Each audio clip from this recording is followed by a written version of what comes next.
Yeah. Okay, good morning, West Valley. It's nice to see you guys out there again. What about the weather? Oh, it's just Man, beautiful. it is great. Again.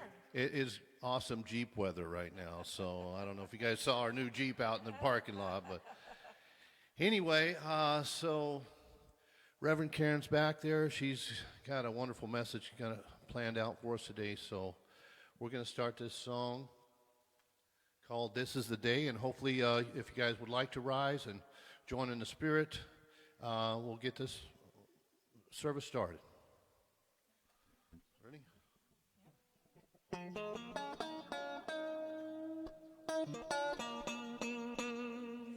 This is a day that the Lord has made. I will rejoice and be glad in it.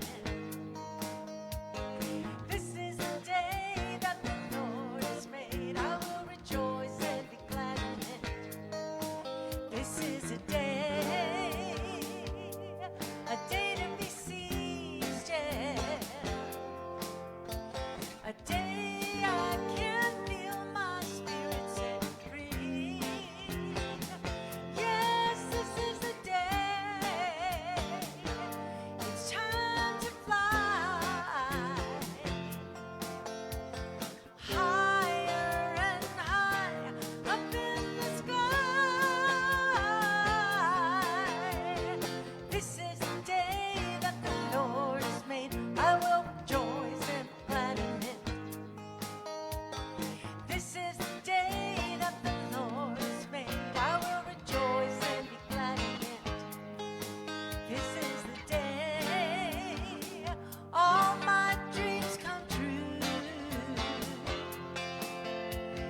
Feel the Spirit working its way through. Yes, this is the day. It's time to fly higher and high up in the sky. This is the day that the Lord has made. I will rejoice and be glad in it. This is the day that the Lord has made. I will rejoice and be glad in it.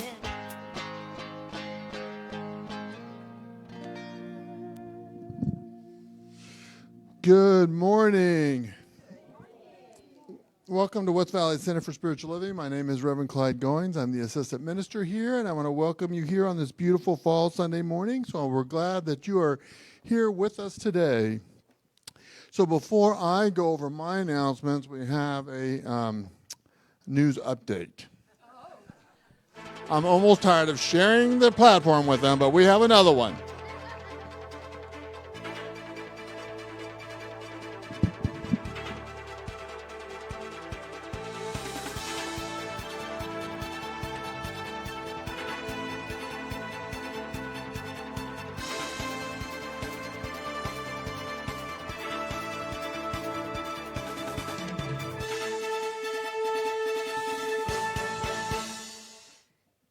Hello, everyone. I'm Olive Philpott.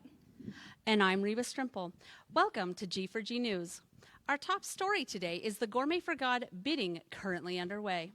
It's the most anticipated fundraiser of the year for the West Valley Center for Spiritual Living and is reported to be the only fundraiser you can eat.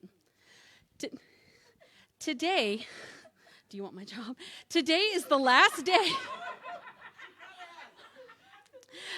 Today is the last day to get your bids in, so expect a rush of activity at the bidding table. It's sure to be busy out there, Reba. The competition for spots is higher than ever this year. With 17 amazing events to bid on, there are events for every budget. There are so many options for so many different interests, and there's a lot of good food to look forward to, from lasagna to cake, a decadent meaty meal to a vegetarian delight, even a full moon ceremony and a day of labyrinth exploration. It's going to be a tasty year, folks. There's so much opportunity for fellowship. It's such a great way to get to know people better. Very true, Reba. You can bid today in Papke Hall. Come by the tables and take a look at all of the events up for grabs. You will need to register to bid and receive an auction booklet of events. You can also see more information about all of the events in the Gourmets for God section of the website at www.wvcsl.com. Bidding is silent auction style, so make sure to check your bids today to ensure that your bid is the winner. Yes, folks, it's time to get out there and bid for your final chance to securing your spot. Check your calendars before placing your bids and be sure to commit to the date when you bid. Don't forget to bid on separate lines for your spouse or friend to join you. The winning spots will go to the highest individual bids only. All winning bids are financially binding. Bidding ends today at noon. Up next, we have the Crime Report with Guacamole Ringwald. Let's see what's going on out there. A series of smash and grabs have broken out across the city. There they are, causing a major upset to the community and putting the Gourmet for God goddesses on high alert. They are taking extra precautions to protect the bidding tables and all of the events up for bid. Police have reported individuals stealing spots, recommending you check your bids to make sure you aren't robbed of a great opportunity. In another report, there was a police chase today that took place on Grand Avenue. The suspect made their way down 99th, stopping at a parking lot of a local church, exiting the vehicle and retreating inside. Witnesses say they saw the suspect run to the bidding tables and place several bids before exiting on foot and continuing down the side streets, heading back or south on 99th. She was heard to have shouted, "It's a crime not to bid," as she exited the building. I'm excited. She exited. Police pursued her, but lost her after she turned into a neighborhood and jumped, allegedly, over a brick wall into someone's backyard. They have yet to make an arrest. Witnesses describe the suspect as a woman with long curly hair and purple at the ends and very cute shoes. Anybody with information on her whereabouts is urged to call Peoria Police. That's all I have in crime today. Back to you, Reba and Olive. Olive, where are you going? It looks like we're having a situation in the room, folks. Oh, sirens. I heard sirens. They were supposed to be there. I guess it's just the way the cookie crumbles for a criminal. Huh, folks? That's it for G4G News this year. This is Reba Strimple signing off, and I guess good luck to all of Philpott, Peoria's most wanted. See you next year, and remember to eat well, be well, and live joyfully.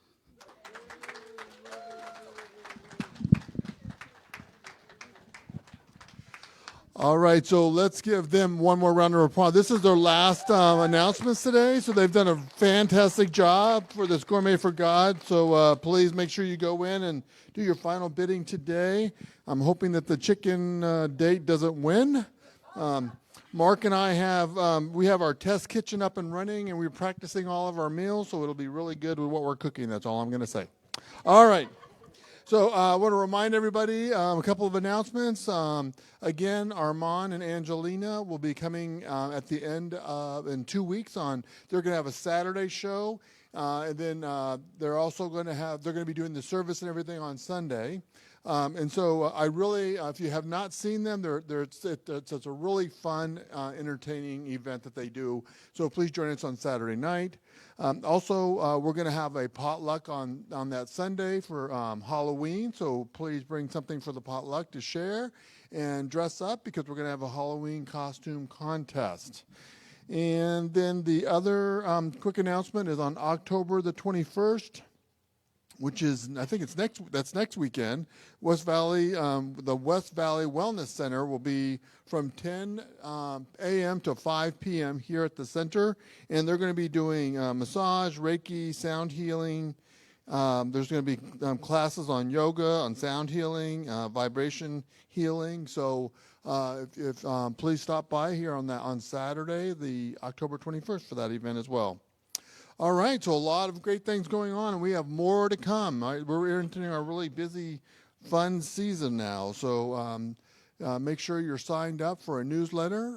If you're not receiving the newsletter, there's cards out there in the bookstore area that you can fill out, and you can turn them in, and Kay will get you added to the newsletter, so that way you receive it.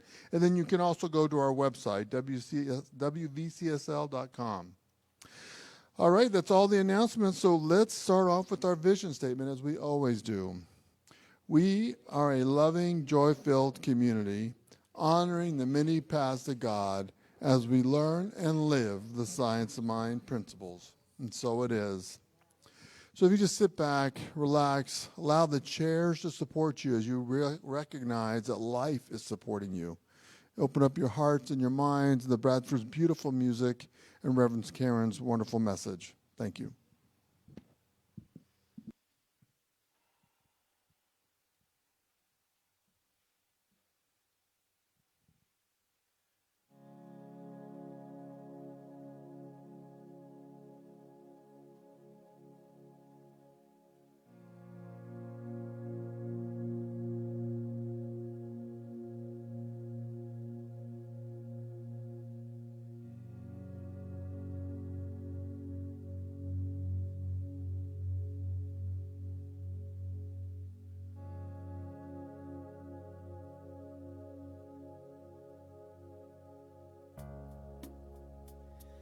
So just take a deep breath as we go within.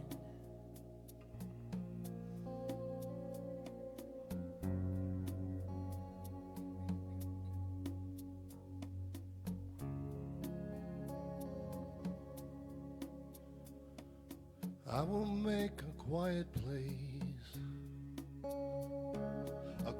place within my heart, and I will wait upon the Lord, wait upon the Lord. Be still, my soul, be still. Be still, my soul, be still. Be still and know.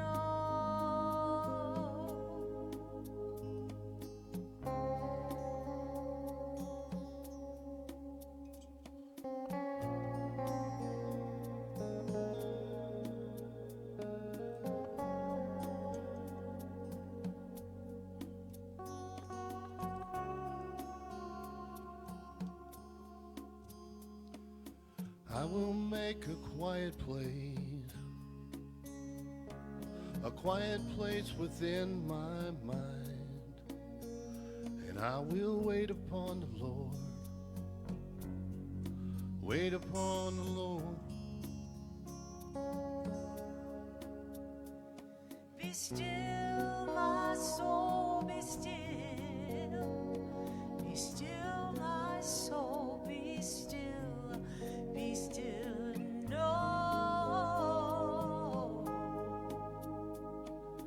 I will make a quiet place within my life, and I will wait upon the Lord, wait upon the Lord. I will make a quiet place.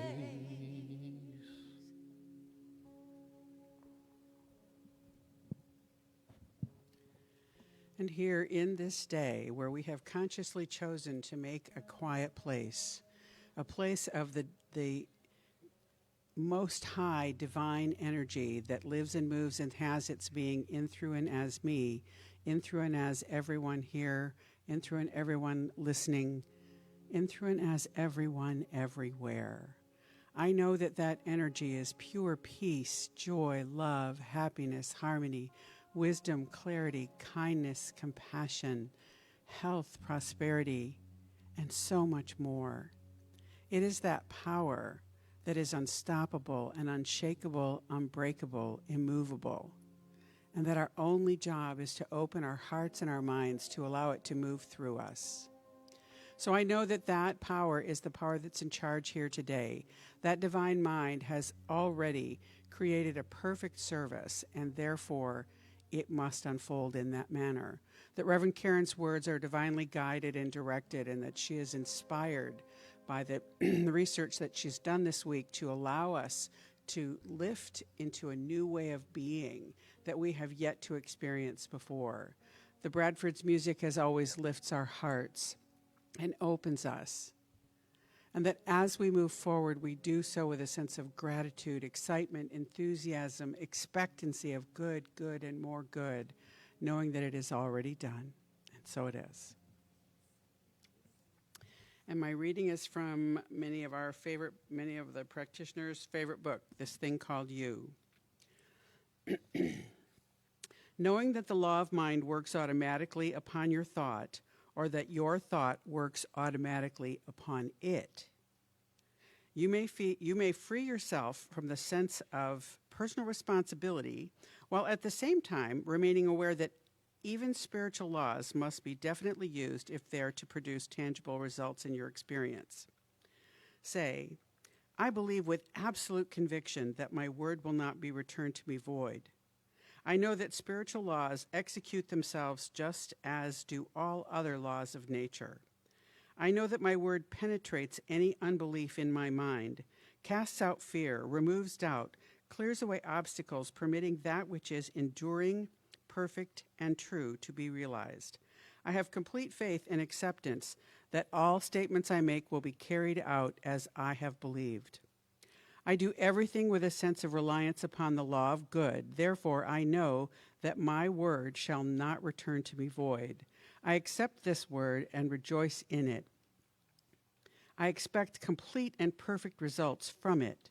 I relax and let a power greater than myself work for me, in me, and through me. Believing that the divine mind is ever present, that divine intelligence is ever available, open your consciousness to its guidance. Keep your mind steadfast and loyal to the thought that are governed by this divine intelligence. Feel that you are impelled to make right decisions, that you are compelled to act upon these decisions intelligently, and know that the power that is with you cannot desert you. So allow yourself to just feel that energetic power within you that cannot desert you.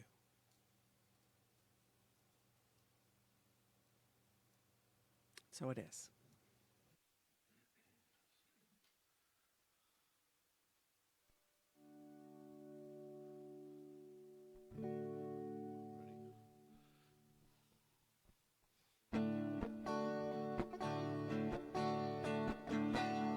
I can see clearly now the rain is gone.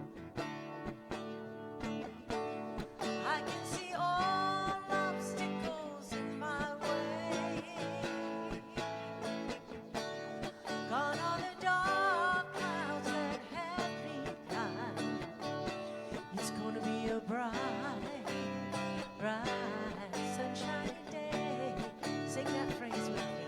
It's gonna be a bright, bright, sunshiny day. I think I can make it now, the pain is gone. All of the bad feelings have disappeared. Here is that rainbow I've been praying for. It's gonna be a bright, bright, sunshiny day. Look all around, there's nothing but blue skies. Look straight ahead, nothing but blue skies.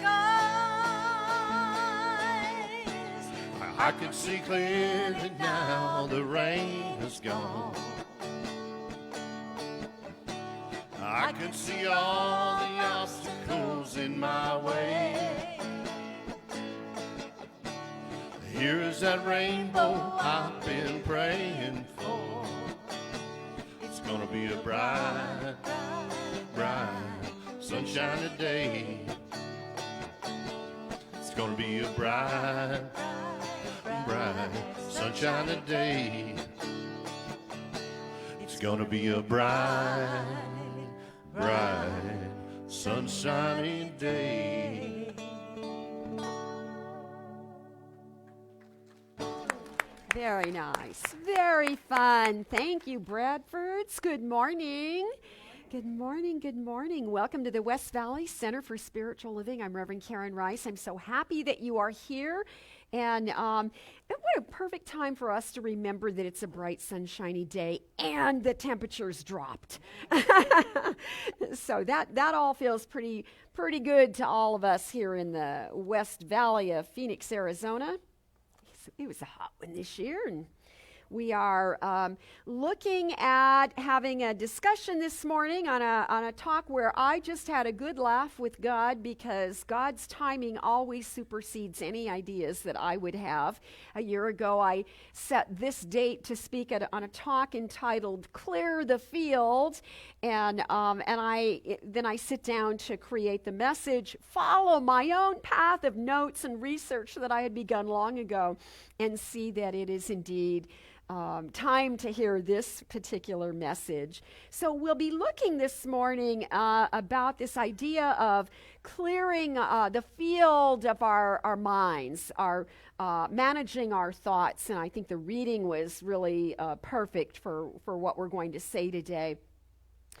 I had this idea when I was thinking of clearing the field. I get this image in my mind of sort of this little house on the prairie kind of scenario. So when I was a young girl, I enjoyed reading the Laura Ingalls Wilder Little House on the Prairie series of books. And I remember it must have been one of the first big books I read where I probably had my first vicarious reading experience. Like, wow, imagine what it would have been like to be alive then and to ride in a covered wagon and to and imagine you're picking out a piece of land and your dad's going to build a house there and you're going to live in it and then you're going to have crops. And so I get this idea of what it must have been like in the 1850s or so to live that kind of a life. And what we know about the farmland in those prairie kind of areas, especially if they're hilly, is and all of that in the Midwest, where they get a blanket of snow that covers the field for the whole winter.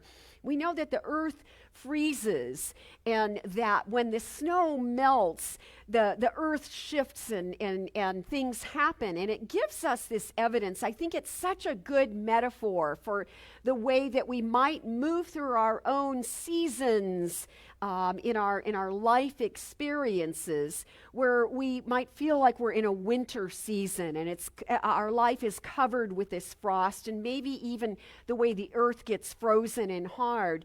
But still, what we can think about when we look at what the farmer has to do next, we can see that even though everything looks dead and gray and dismal in the winter, especially at the end of winter. I lived for 4 years, I lived in the part of the country where we had seasons like that. And I remember how tired we got of the gray. It was like, oh, when will the crocus finally, break through the ground? And when will the daffodils make me smile again? And we really appreciated so much when the trees would get crisp and green. So what we understand is that this movement under the snow, in the frozen earth, there's this life movement, that the earth is always moving and shifting. And sometimes, if you've ever lived in a region where earthquakes are common, there are even these eruptions that happen because the earth, the planet itself, is alive. So again, now if I look at that as a metaphor for the movement in my own life, what I can see is that when the snow melts, before Pa can even go out and hitch that horse up to the little whatever that hoe, the plow. Us from Southern California, I don't know much about farming. Before you can even do that, the first thing they have to do is get rid of the big rocks that look like they've grown while the snow is under there. Because you know the farmer removed all those rocks the year before when he planted that crop, but then it seems like they come back or they grow anew. And that's because when the earth is shifting and moving and the snow is melting, there's erosion that happens. And I don't know about you, but sometimes I feel like life erodes me a little bit too, wears you down sometimes. So we got to go out and we got to get rid of those stones and the big pieces of material and level out the land and do all the proper things before we can plant new seeds. In our teaching, we use heavy imagery about the seed and the soil and the plant. We refer to it as the creative process and the way we explain life. And what we know is that you can plant whatever kind of seeds you want, that the soil just is receptive and receives and is impartial. The soil doesn't scold you and say, oh, that's not a good crop for this season, or, oh, I don't really like to grow carrots. They're so pointy and deep in me, It's like grow a bushy thing that roots will be more gentle in me. So the soil doesn't care. The soil just receives the plants, the seeds, if we choose consciously, then become what we desire in terms of the conditions in our life, and we then have a part in sort of how we move through our situations and experiences. So that idea of this as a creative process is really helpful in our understanding of how we can show up and plant seeds of possibility for renewal in our own life. I don't know about you, but I notice that the longer I'm on the planet, the wiser I seem to get. It's like, why didn't we learn some of these things when we were younger, and it would have benefited us for a longer period of our living years? But I notice that there are things that now feel to me sort of common sense from lessons that I have learned about my own body, my own being. And so in that way that I can be conscious in making decisions that will possibly enhance the well-being of my physical self, so we're talking in very practical terms here, I notice that there are just some habits that I have developed through the years, and they continue to, I continue to have new insights as my body continues to mature. And so what I notice is things like I can't eat a heavy meal and then go right to bed and be very comfortable in trying to rest and have a good night's sleep, right? So we adapt that. And now I kind of understand why the senior specials start at 4 p.m. in the afternoon, right? I notice that if I go to have coffee with a girlfriend in the middle of the day, I need to be really careful that I don't drink any more caffeine, that I try and remember to order a decaf, because it seems to be there's a certain amount for my body. We're all different. This is not advice for anybody else. This is about paying attention to your own self. But I notice that if I get too much caffeine in me in the middle of the day, then at the end of the day, I can still feel that stuff moving around. And it's because I have sort of a hyper way that I show up, It's harder for me then to calm down in the evening hours. And even if I have a glass of wine with dinner, that can be so healthy for us. But sometimes if this body drinks too close to bedtime, I might go to sleep peacefully and it feels pretty good for an hour or two, but then you wake up and you feel restless. And again, it interferes with how well I sleep. So those are just some life lessons that we accumulate, and then we're in choice. It's not that I always follow my own rules. Sometimes we it's like, oh no, that's a really good dinner and I'm having a second helping and I don't care what time it is. And so we're in choice, and it's a really good illustration of how you reap what you sow, or you make choices, and then there are results from those choices. Or we would say the way that cause and effect show up in our living. So, in that same way that we're talking about conscious living and making decisions in how to enhance your own well being, we can apply that same idea to our mental well being. We can apply these same ideas to the way we tend to our thoughts. And that's what we're looking at today. When we're talking about clearing the field, sometimes you get a lot of busy thoughts in there, and the best thing that I can do in those, when I can feel like the hamster in the wheel, then I know it's a beautiful call to prayer. It's a call for me to stop and breathe and rethink plant some new seeds. So we want to mind our thoughts. I remember one time when Hugh and I were living in Jakarta, Indonesia. We had gone on a bus somewhere, and we were getting off the bus, and there was a sign in English above the door that was sort of saying, "If you're tall, duck," but it said, "Mind your head." Mind your head. And I think, in Indonesia, they were colonized by the Brits, like most of the world. They still call us their colonies occasionally. What I notice is it sounds like a proper British statement, mind your head. I took a picture of it, and I like it very much because it reminds me that I'm in charge. I am the only one that can tend to my thoughts, and how I groom my own thinking really influences how well or how not well, whether or not I've cleared the field of my own thinking. And that was where I came to the idea to create a message on clearing the field, because I was reading in Can We Talk to God? And of course we can. And I found this quote from Dr. Ernest Holmes, and he said, "Neutralize anything in the mind that denies the presence and the power. Doing so will clear the field of doubt, and it will leave the mind open to good." So it's like housekeeping. Every now and then you got to go and put things in order again. We have to do that here in the building. We have to keep things in working order, and we have to clear debris away that doesn't belong here.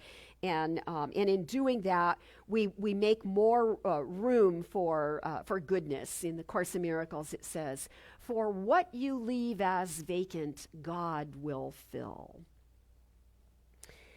Neutralize anything that denies the presence and the power of God, the presence and the power of something greater than we are, that can help us remember that it's not up to us to fix everything that ails the world or everything that seems to be going wrong in the lives of our family members. Some of us get our hands really involved sometimes in other people's stuff. So what we know is that our random thoughts can clog the flow of divine beauty and love and goodness.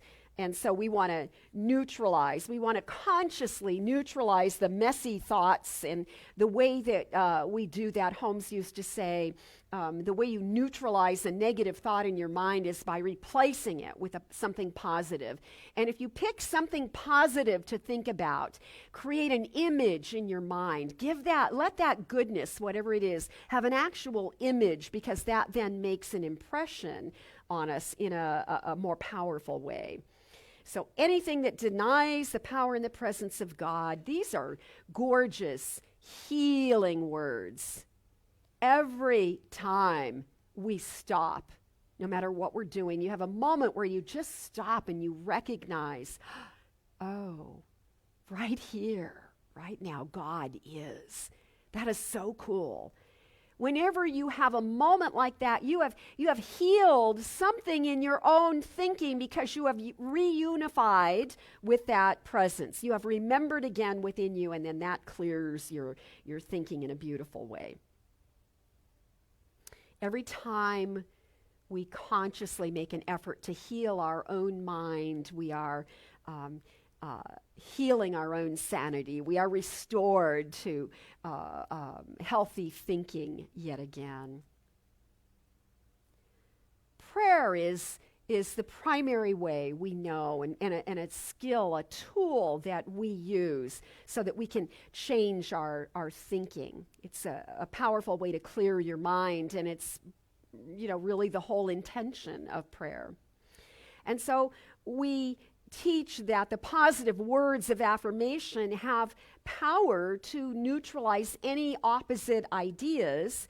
And I always like to simplify that by saying, if you feel like you're walking around with a heavy load or a lot of darkness around you, then by all means take a moment to stop and turn on a light, or light a candle, or step outside in the daylight and experience the idea that it's a bright, bright, sunshiny day.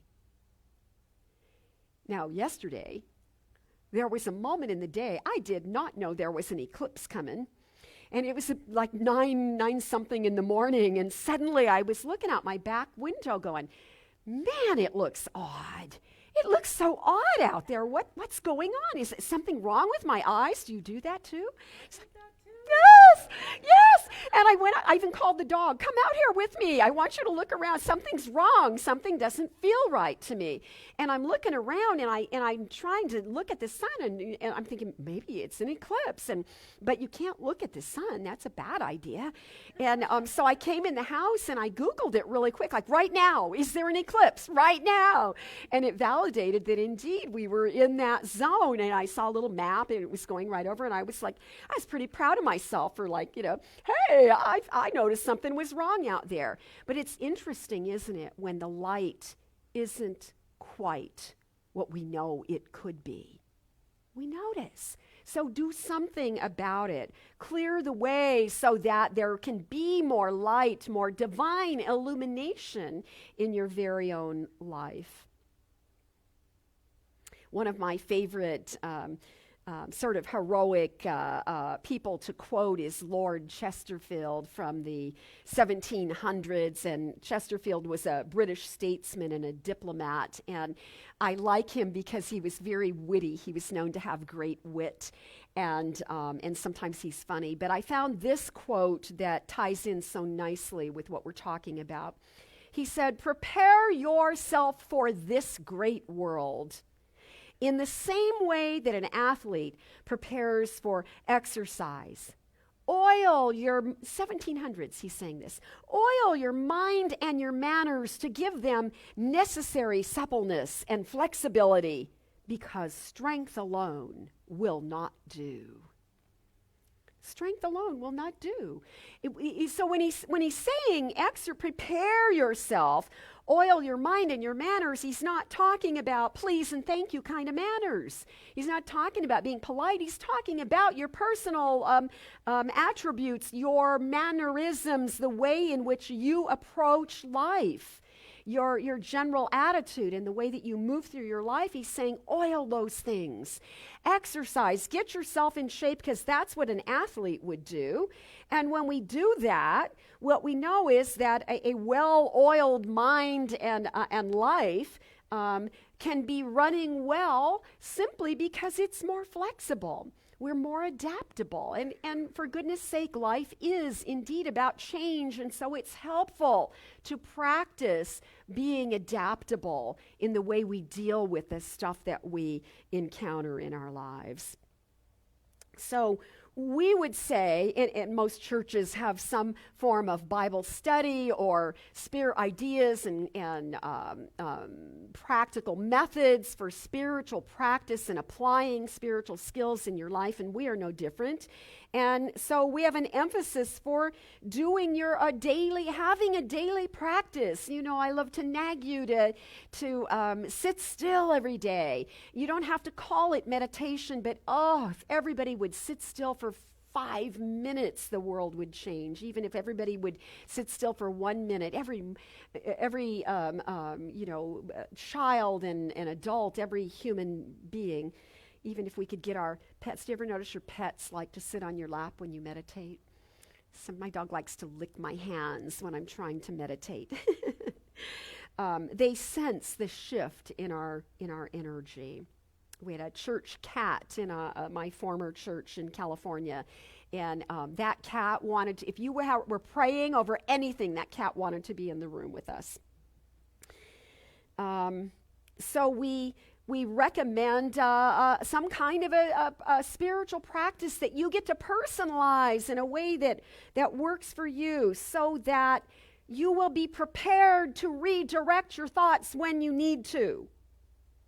You will be ready to participate at a higher level in life when the planet calls us to come together and unite in prayer. These are transformational moments.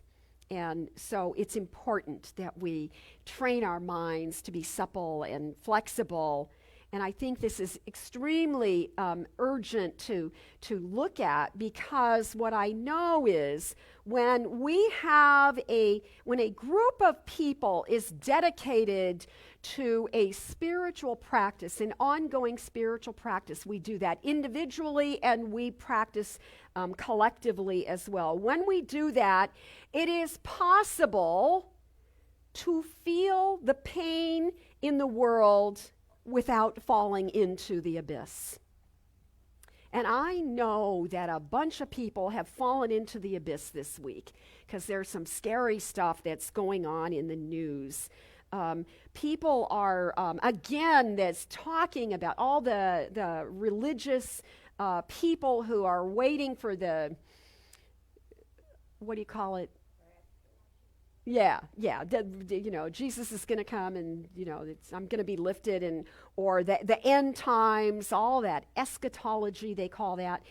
So people are now pouncing on that idea again, like, oh, if you're not saved, you better get saved quickly, because look, it's all of these things are aligned. And I would just say that these are really tricky times to deal with and not fall in the abyss. And that's why I think the timing of this message is fabulous, that we can find a way to clear our minds even as we are praying for peace around the globe.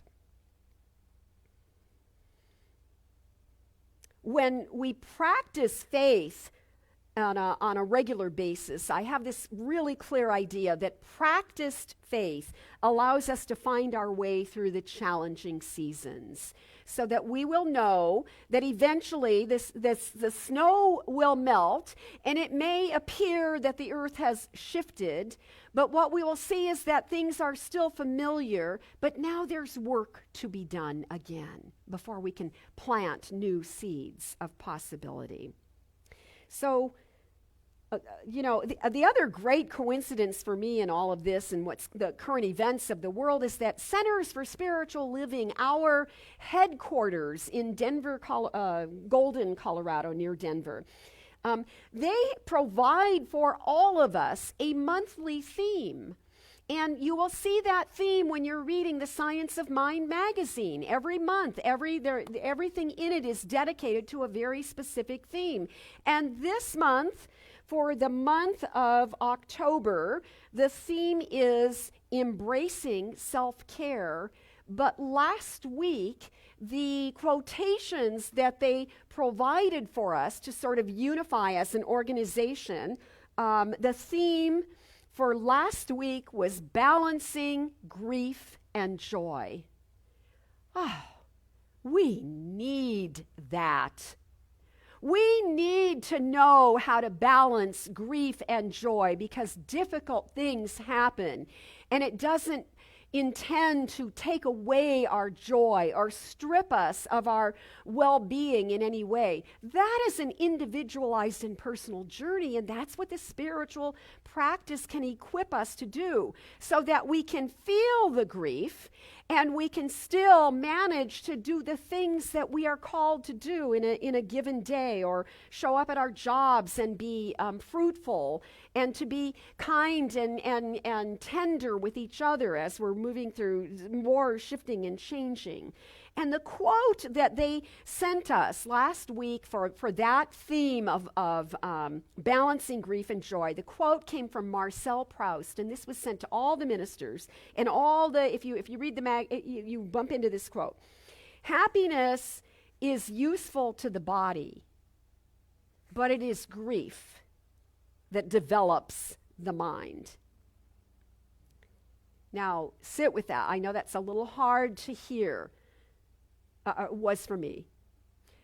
But when I sit with that for a minute, what I really come to understand is that the grief that I have been witnessing other people experiencing, the grief I have felt washed over my own life simply because I am aware of what's going on in the world, and I was not until, Wednesday.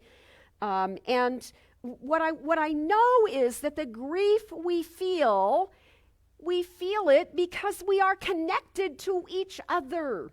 We cannot disconnect. We can try, but when we do, we are separating ourselves from the wholeness of life, and that's when we bump into problems. And so we feel the grief because we care deeply. And my friends, that's what compassion is. This is a time where we are called to experience greater depths of compassion within our own selves. So when Holmes says to clear the field, he says in that same quote, we leave the mind open to good. We leave our minds open to good. It doesn't mean we ignore what's going on in the world, but we acknowledge that there is still a way that the universe functions through all of that, and that the universe supports life in that process. So in the very same way, I know if I've had too much caffeine in a day, it's going to take a while to get that out of my system. It is the very same thing for me when difficult things happen on the planet, and now even more so for ministers who are spiritual leaders. We not only have to figure out how to address that publicly, but how do we then soothe our own soul, right? So this is when I am no different than you are.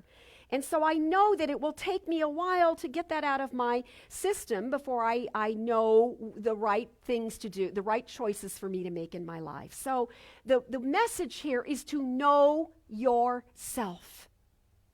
Know yourself. And then when you know how you respond to stuff like this, then live your life in integrity to that. And the way that you do that will be different than the way I do that. And the way that you do that will be different than the way that I do that. But we have to find our own level of how we're going to show up and continue to relate to life and continue to sense our connection with each other and be uplifted through spiritual community. We're just directing our minds back to the light, to that divine illumination. That's how we can support our own well-being. And when we do that well, then we are able to support each other as well. So here's the example of what happened to me this week. I was teaching the foundation class, and somebody said, and I think it was before the class even started, somebody brought up what's happening in Israel, and clearly I was in the dark. It's like, I don't know. And so we even talked about, is it okay to pray for peace on the planet? Yes, of course. We would never withhold a prayer for peace on the planet. The big statement, however, is that our power in extending peace on this planet is how can we bring peace to our own inner person? How can we ground ourselves and still feel and sense the peace of God when everything feels quite disrupted? And I know this impacts different people at different levels, and none of it matters. What matters is, how do you clear the field? How do you maneuver through whatever it is in your own life, and how do we use these skills? So I went home from that class, and I know me. And so I got on the internet and I just looked at headlines of the articles that were popping up, and I didn't read too much. I didn't want to expose myself too much until I was in a prayed up state where I could do it with compassion and not anger. Now, sometimes anger is the very thing, as we looked at last week, it's the very thing that moves us to courage. So there's no perfect order in how you do this. You can only do it your way. And then I did what the one thing that always helps me, and I'm privy to some things that maybe not everybody is, but I got online and I wanted to see what are the ministers saying about what's going on in the world. Because if there's something important happening, I know that the ministers will be chatting about it. And I know the ministers that have been ministers a lot longer than me, and I want to know what they're thinking and how they're interpreting and what are they going to say on Sunday and how are they going to manage that. And so I get on the listserv, and I just feel really, really comforted that I did not first turn on the TV and see those images that the media has been generous in sharing.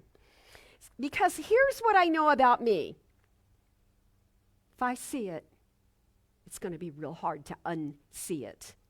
And I had read some of the things they were talking about that they had seen, and I knew I couldn't afford to put that. I knew those things would interfere with the way I'm going to be able to provide a supportive presence in terms of leadership and in terms of living my own life. So know yourself and do what you need to do. Now, what that means to me is if you are an empath, and you know you're an empath, and I only say that because so many of you tell me you are empaths, then you want to be extremely stringent on what it is you let your eyes see.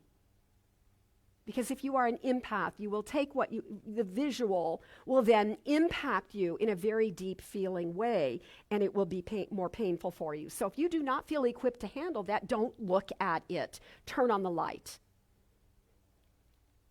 And I'm not saying, you have your own relationship with how you get information. I'm not saying put your head in the sand here. But instead, I want you to hear what one of the ministers said on the very long thread. They had a lot of gorgeous comments and tender sharing as to how they were interpreting and trying to process what they were reading. And here's one. I'll leave it anonymous because I didn't ask permission. This beautiful woman says, "My precious friends," she's speaking to the group of ministers, "I am grateful for this conversation, for I too have been going deep and allowing audible sobs during my meditation. I have been praying from all four of the kingdoms of consciousness. I have been reciting the prayer of St. Francis until arriving at a place of greater peace and love." The reason I share that is because she just gave away her spiritual practice. I meditate and I allow myself to cry. If the sobs come up while I'm, trying to process what's going on in the world, then I cry while I'm meditating. She said audible sobs. I meditate and I do it in real time, in real life, and I feel my feelings. And then she said, and then I pray from all four of the kingdoms of consciousness. Now, the kingdoms of consciousness that's that graph I use with the 4 sections, and we start as victims. And I love that she gave me permission to be a victim, to be down there. That's where you cry with sobs of grief. So you start in that place, but then you remember a greater truth, that there's a power that's greater than we are. And it is everywhere present. It is everywhere around this globe present and available. And it boosts me up into the second kingdom. And then I'm praying from a place with more authority, profoundly claiming the good that deserves to be revealed on this planet. And then the next step is that you surrender. You drop down into that beautiful place of surrender, and you give it to God as the power and the presence that's greater than you are. You surrender it because we alone cannot heal it or fix it. And the most beautiful part about that third kingdom and that place of surrender is that is exactly the place where we no longer look at the world and see it broken, but we see its holiness. That the sacredness of life is the dominant feature. And then the fourth kingdom is that Christ consciousness where we get buoyed up, and for a brief period of time we feel and sense our oneness with the wholeness and the perfection of life, not with what is cracking and breaking away and trying to reveal itself at a deeper level. So this is a gorgeous example of the blend of grief and joy. We feel grief because we care. It's not wrong. And the fact that we can feel it, if you feel it, then it helps us to know that when you feel it, it's a call to prayer. Don't be shy. Talk to God openly. Ground yourself. Grow your conviction in the power of the Almighty, the omnipotence of God as the creator and the sustainer of all life. So can we pray for peace? Absolutely. And the prayer for peace must always begin within. We're always looking to find that eternal place of peace within us so that that may express on this planet in this time where the planet really needs it. So, have radical compassion for yourself first. Be kind to yourself and know when you're saturated with what's going on in the external world, and then turn off the TV, shut down your device, breathe, clear the space. We breathe, we pause, we shift our energy so that we can ground ourselves again. And when that's difficult, call a friend. I would love it if every one of us had at least one person that we felt comfortable praying with. On more than one occasion, when this world has given a couple surprises to us, I have found people to pray with me every day. I have reached out to individuals, sometimes more than one individual. Please pray with me every day. I've got to get grounded here. And it's amazing, and we take turns praying, so sometimes you feel empowered, and sometimes you get to just receive the powerful words from the person praying with you, and you benefit from the intention that comes from the sacredness of prayer itself. So yesterday or the day before, let's see, what's that, Saturday, Friday or Saturday, Centers for Spiritual Living posted a statement about the violence in Israel. And I have memoed Kay, and I will make sure that it is in the newsletter. If you would like to read it completely, it has some lovely links in it where you can go to see what interfaith groups are combining to do in the work in the way that they're praying together. So you'll have an opportunity for that. But in that post, they provided some really lovely quotations. And so I wanted to end this morning with a really a promising quote that is not familiar to me from Dr. Ernest Holmes. And I think it helps me understand what it means to me to clear the field, to mind my head, to be in charge of my own thoughts, and to trust my practiced faith as I apply skills to all of life. So from Dr. Ernest Holmes, the promise that comes from practicing a conscious sense of union with God is a deep, abiding peace, even in the midst of personal or planetary challenges. We can create a spiritual chain reaction which can bring peace in the midst of chaos. And remember, it is indeed the words of Jesus when we think about the idea of a peace that passes our human understanding. It doesn't have to make sense. The peace is still there. So let's be deliberate. Let's focus on clearing our space. Let's take a stand and honor our own path so that we can contribute in a positive way to the lives of all other life on this planet. I believe with every fiber of my being that the hand of God is evident, and our work is to pay attention. And that's what I wanted to say today.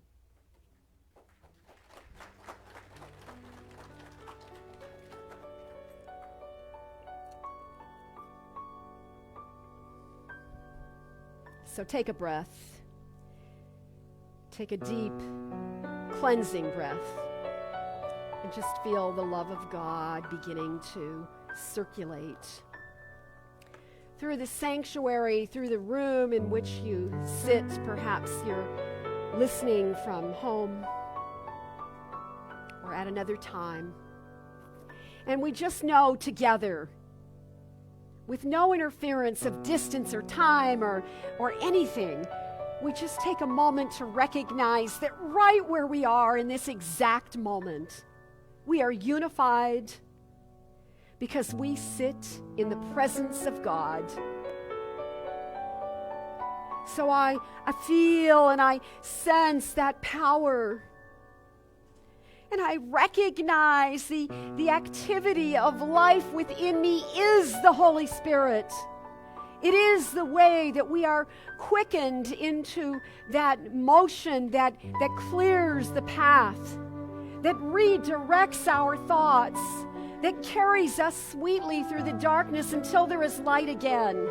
I feel that love of God, and I know it is a healing power, that it is the intelligence in our physical being that knows how to heal those physical ailments, that guides our attention so that we might make good choices for our own well-being.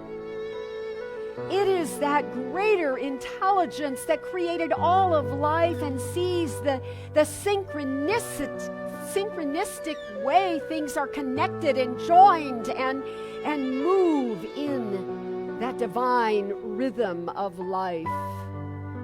So together on this day, we boldly proclaim that there is a divine, perfect order that is being revealed even now.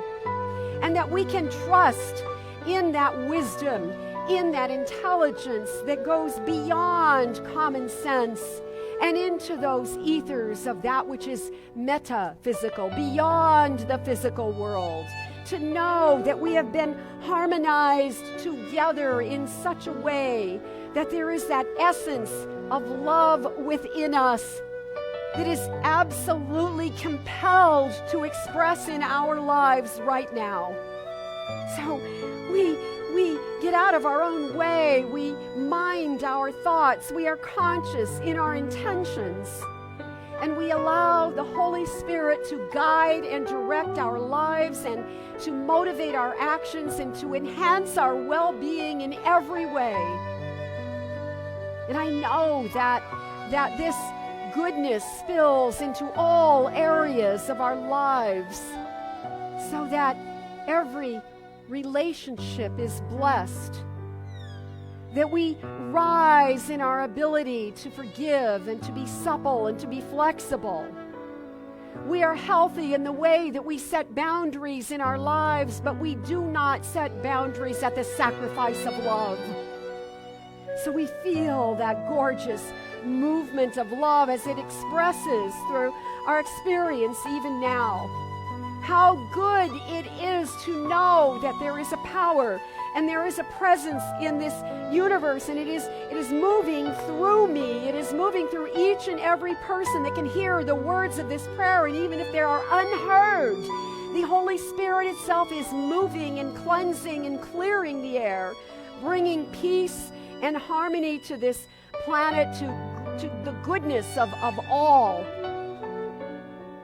The divine, that almighty presence of God is everywhere present, including those spaces where we seem to see chaos or conflict or violence. We speak our word of blessing so that not only are we shifting and changing and transforming our lives, but that this planet is shifting and transforming and changing in ways that allow the consciousness of humanity to carry that compassion and that deep, deep love forward into the newness that is revealing itself even now. So I say thank you, God. Thank you, God. Thank you, life. Thank you, Spirit. How grateful we are to know that the words of prayer are powerful and that when it is spoken, indeed it is done. So with confidence and with great love, I simply release the words of this prayer into that dynamic law that always responds, yes, my child, yes. We release, we let go, we let it be, and together we say, and so it is. Amen. Amen.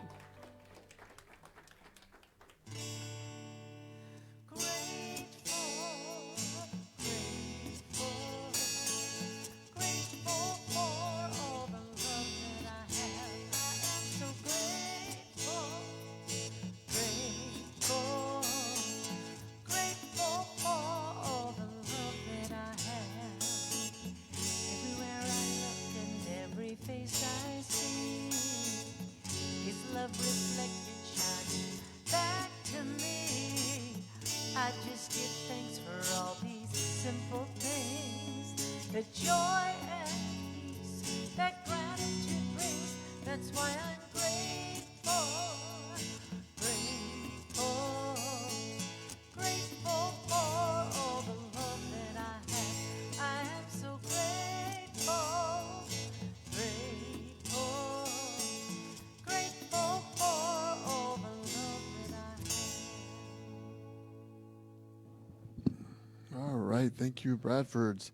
So I just have to tell you guys that I'm in the back of the room, and Ostiana has a lot to say today. I could barely hear Reverend Karen, but it's really beautiful to watch her grow up from a baby, and I mean she's really active back there right now, so it's really beautiful. So anyway, so thank you. All right, so now's the time to celebrate the abundance of our lives and the abundance of our community. Reminder that we're not passing around the offering plates. We have drop boxes in the back of the room, also in the bookstore, and we appreciate and love all of your gifts and donations and tithes. So thank you very much. So let's say our giving affirmation together. I live in a consciousness of good. Divine love blesses and multiplies all that I am, all that I have, all that I give, and all that I receive. Thank you, God, and so it is.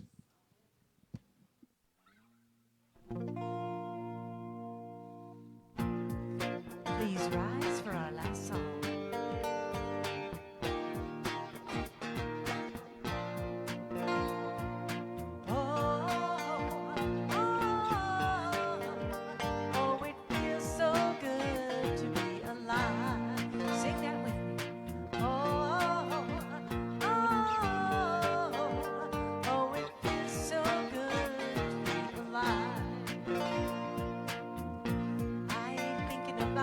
Problems.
to be alive. Woo! All right, I just want to remind you to go in and vote on the Gourmets for God. It's the final voting season, or period. All right, so let's say our closing affirmation. Just repeat after me. As I clear my mind, I create a new space to experience life in a new way. And so it is.